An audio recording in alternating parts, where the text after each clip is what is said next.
Olá pessoal, bem-vindo e bem-vinda ao canal Amu Invest. RVBI 11, vale a pena? Venha saber.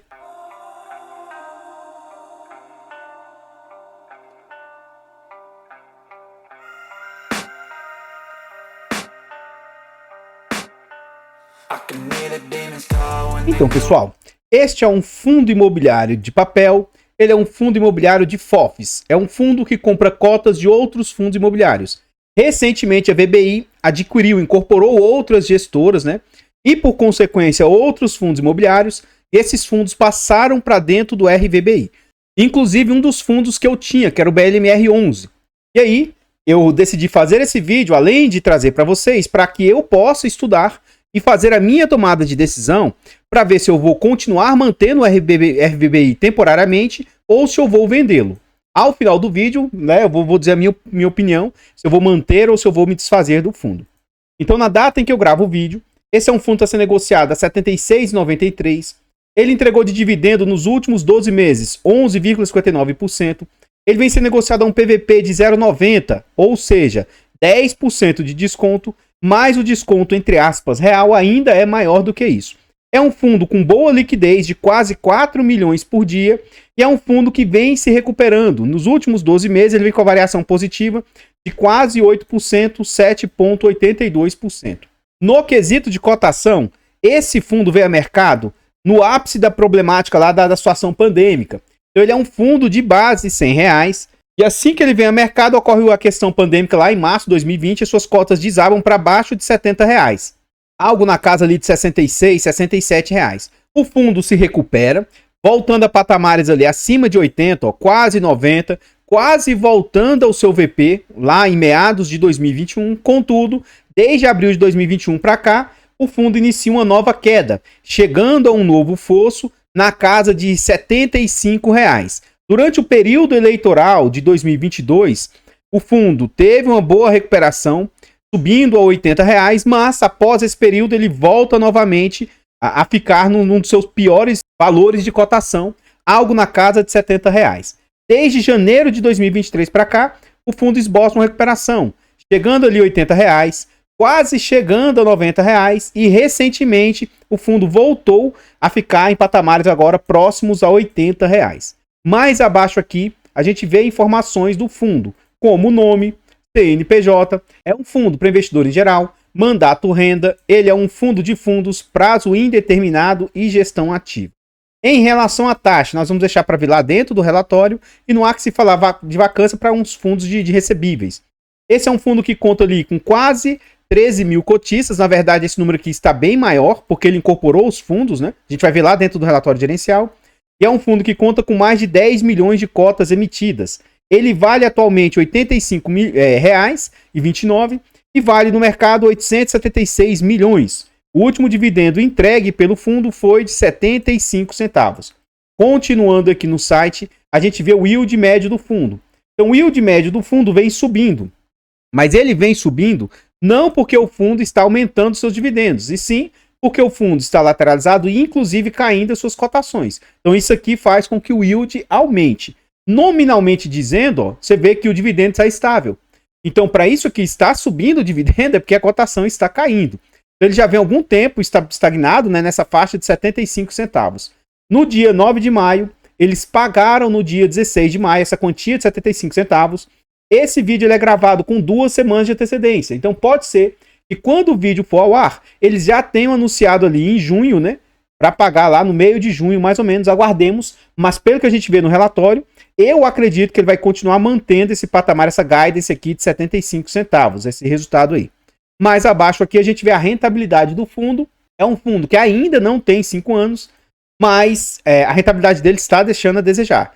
Teve momentos de rentabilidade ser boa, né? Mas como ele está depreciado há um bom tempo, ele não vem com uma boa performance. Então ele vem com 22% de resultado nos últimos 5 anos, apesar de ele não ter 5 anos, mas ele tem quase 5 anos, né? O CDI do período foi de 46%, o IPCA 32%, o IFIX 34%, e o IDIV, que é o índice de dividendos das ações, né? Pagamento das ações, 68%. Então, a rentabilidade não tá lá essas coisas, né?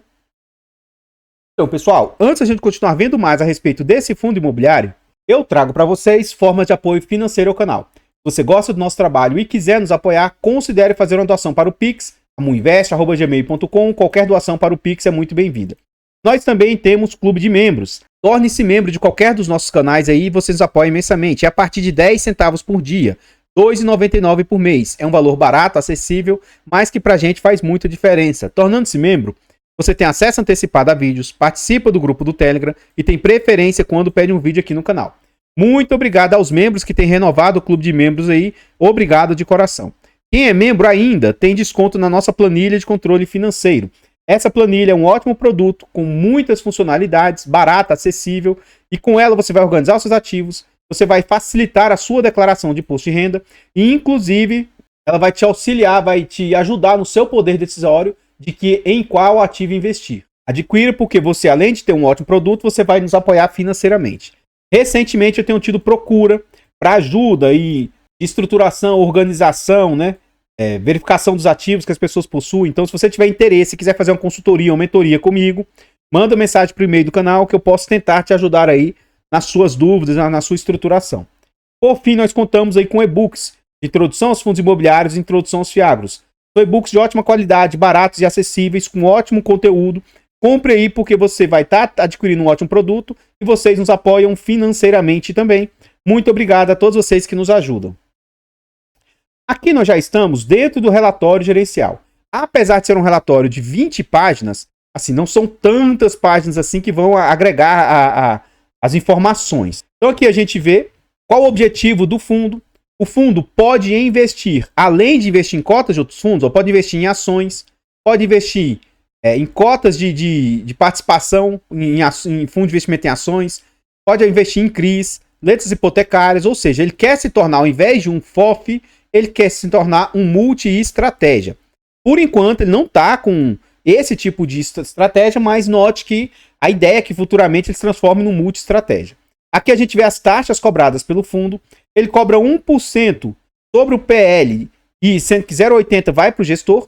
E ele tem performance de 20% se eles conseguirem bater o IFIX. Mais abaixo aqui a gente vê a ideia de como que o fundo vai melhorando as suas estratégias. Até 500 milhões, e hoje ele já ultrapassou essa faixa, porque é onde ele se encontra atualmente, ó, FIIs líquidos, Private Placement, isso aqui ele vai explicar o que é isso. Ó. Private Placement é isso aqui, ó. Veículos restritos a investidores. É você investir em fundos ou não listados ou fundos que sejam só para profissionais. Mas futuramente eles querem, além disso, aumentar para CRI e também desenvolvimento. E ele já está nesse patamar para chegar nesse tipo de estratégia. E futuramente, quando ele estiver acima de 1 bilhão, ele também quer consolidar e fazer ativismos aí. Ou seja, meio que tomar conta de ativos ou tomar maior posição neles, coisas nesse sentido.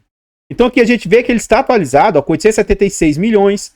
E em relação ao número de cotistas, a gente vê que já está aqui atualizado com 43 mil. Ele vale 830 milhões. Atualmente ele tem 75% do seu portfólio em FIIs, 21% em CRIs e o restante provavelmente aí vai estar em instrumento caixa. Aqui ele fala sobre a parte deles, no comentário da gestão, tanto sobre o mercado macro, essa parte eu vou pular, e vou concentrar aqui nessa parte sobre o RVBI. Como o relatório é curto, eu vou ler toda essa parte. Geralmente eu faço isso de forma resumida, mas eu vou ler toda essa parte aqui. Eu vou dar um zoom um pouco maior aqui nesse trecho, mas depois eu volto a diminuir aí. Então aqui ele fala, ó. Em março encerramos a segunda emissão de cotas, encerrando todo o processo de consolidação dos portfólios, ó, que eu tinha aqui, ó, BLMR, BLMC, MOR, MORC, iniciado em dezembro de 2023. Em 28 de março, os cotistas desses 4 fundos receberam um RVBI, podendo negociá-las livremente a partir dessa data. E fazendo jus aos rendimentos do fundo. Assim, a liquidez média do fundo saltou para um patamar acima de 2 milhões. Antes era 200 mil. E o número de cotistas passou para 43 mil, antes era 12 mil. Além disso, logo no primeiro dia de negociação foi possível observar forte pressão vendedora. E aí ocorreu aquela queda que a gente observou recentemente na cotação do fundo. E na nossa visão, na visão deles, é explicado esse alto volume de pessoas físicas que anteriormente eram ocupadas por cotistas do BLMR e do Moral. Que, mesmo realizando suas vendas nas cotas 10% abaixo do valor patrimonial, ainda assim realizaram lucro.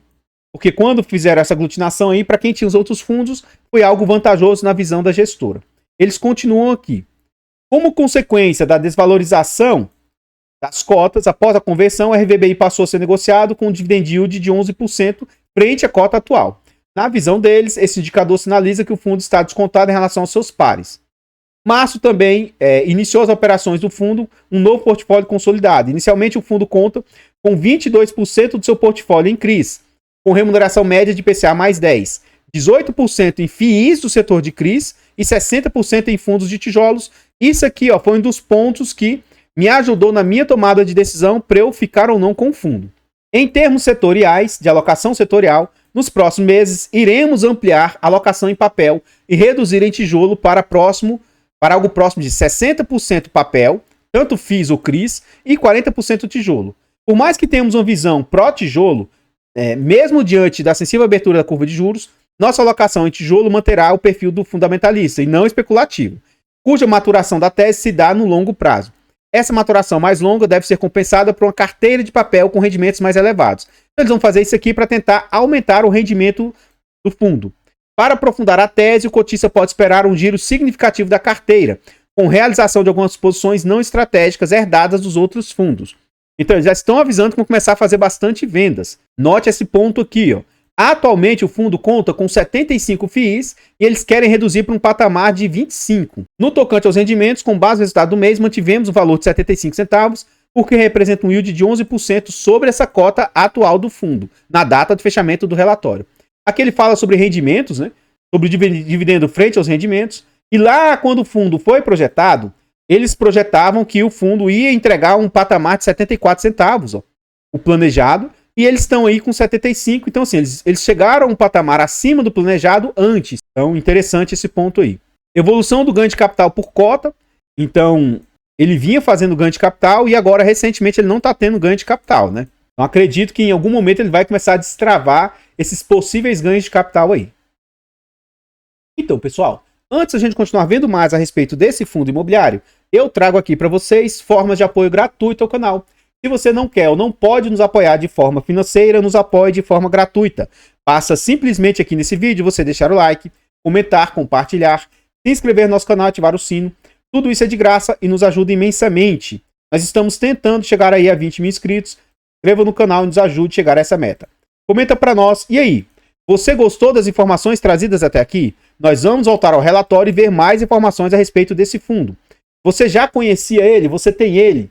Você tinha outros fundos e acabou ganhando cotas dele? Comenta aí para nós.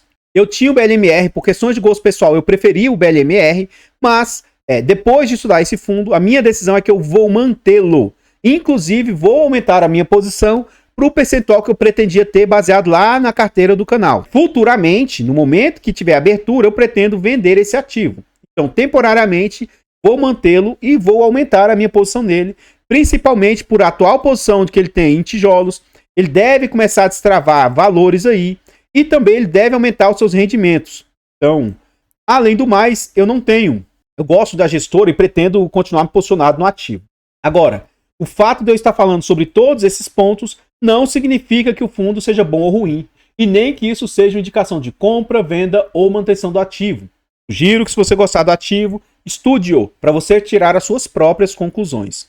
Nós temos tido, eu vou reforçar o recado que a gente tem dado lá no início do vídeo, nós temos tido uma procura grande aí para fazer consultoria, mentoria, estruturação de carteiras e afins. Se você tiver interesse, manda um e-mail aí para o e-mail do canal, amuinvest@gmail.com, que pode ser que eu consiga te ajudar aí na sua decisão de investimentos aí. Nós temos o canal secundário, o canal Amu Notícias, e o nosso objetivo é chegar a 1000 inscritos para monetizar o canal. Já contamos ali com 41. Vá lá no canal Amu Notícias e se inscreva, nos ajude a chegar na primeira meta, que é 50 inscritos, depois 100 e assim por diante. Todos os nossos canais estão presentes em outras plataformas. Vá nessas plataformas, siga, se inscreva, comente, compartilhe, tudo isso ajuda demais. Eu abro caixas de pergunta frequentemente no Instagram. Deixe a sua dúvida lá que a gente vai procurar atender com a máxima rapidez. Voltando ao relatório, agora ele vai falar aqui sobre o giro da carteira, que recentemente aumentou o giro, isso deve aumentar mais. A parte de rentabilidade eu costumo pular. Outra parte de rentabilidade, aqui ele fala de novo rentabilidade, sobre performance e tal, tudo isso eu pulo. E aqui a gente vê a liquidez, o número de cotistas que foi o que eu falei para vocês. Aumentou consideravelmente, né? E liquidez também aumentou, porque agora tem outros ativos ali dentro. Mas aumentou principalmente baseado em pressão vendedora, né? Atualmente as maiores posições que o fundo possui, 8% das suas posições é no PVBI. Recentemente tem tido uma polêmica, o pessoal criticando a Valora. Você investir em ativos da própria casa, blá blá blá blá blá blá blá blá. Tá aqui, PVBI, da própria casa. Se a gente for ver mais aqui, ó, EVBI era da própria casa. Então, assim, é comum que haja posicionamento em ativos dentro da própria casa. Agora, se você gosta disso ou não, caguei. Não tô nem aí quanto ao seu posicionamento. Eu só tô dizendo que isso existe, tá? E aí você tem todo o direito de ter o seu ponto de vista. E se você acha isso certo ou errado, siga firmemente o seu ponto de vista. Não cabe a ninguém dizer o que você deve ou não fazer. Então, eu olhei para os ativos que o fundo possui, gosto. Então, assim, também é outro ponto para me agradar a carteira que ele possui. Outro ponto também bacana. Ó, hoje, 18% do portfólio são recebíveis imobiliários e ele tem ali mais 22% em CRIs. Então, assim, ele tem hoje quase 40% ou recebíveis ou CRIs. E ele vai aumentar essas posições. Então, teoricamente, é como se ele tivesse 60% ali em tijolo. Então, isso aqui também é outro ponto que me agrada, sabe, bastante. Esse também foi um dos fatores preponderantes para eu decidir continuar com o fundo. Aqui a gente vê a DRE do fundo. Em março, o fundo teve como receitas dos fundos imobiliários 2.600.000. Receita com ganho de capital, ou seja, teve prejuízo, mas quase mínimo de 13 mil. E os CRIs eram uma boa receita para o fundo, ó. Receita alta, de 2.300.000. Despesas no mês foram de 100 mil. Só que a gente vai calcular isso aqui baseado no acumulado dos últimos 12 meses. Então, nos últimos 12 meses, o fundo receitou 19 milhões aí e teve como despesas 1,5 milhão. Pode ser que nem toda essa despesa vá para o bolso da gestão. Mas como eles não fazem um destrinchamento, a gente vai considerar como sendo tudo, tá? Então vamos calcular aqui na prática o que isso aqui está representando. Ó. 1.513.000, que eu vou arredondar para 1.514.000, vezes 100, dividido por 19.239. Então o que a gente observa? Atualmente, o fundo tem ali quase 8% de taxa, o que eu reputo ser uma boa taxa no quesito de cotação, tá? De taxa para gestão. O restante do relatório, como eu disse, vai falar um pouco mais sobre a VBI e tal, então não tem tantas informações assim. Então é um relatório de 20 páginas, mas assim, são poucas páginas que são relativas realmente à informação aí do fundo. Então, pessoal, o que eu tinha para trazer a respeito desse fundo imobiliário são somente essas informações. Eu gostaria de agradecer imensamente todos vocês aí que nos apoiam, seja de forma gratuita ou de forma financeira. Considere lá no canal Mu Notícias e se inscrever. Eu vou ficando por aqui e eu espero encontrá-los nos próximos vídeos. Fiquem todos com Deus, tenham um bom dia, uma boa tarde, uma boa noite e... fui!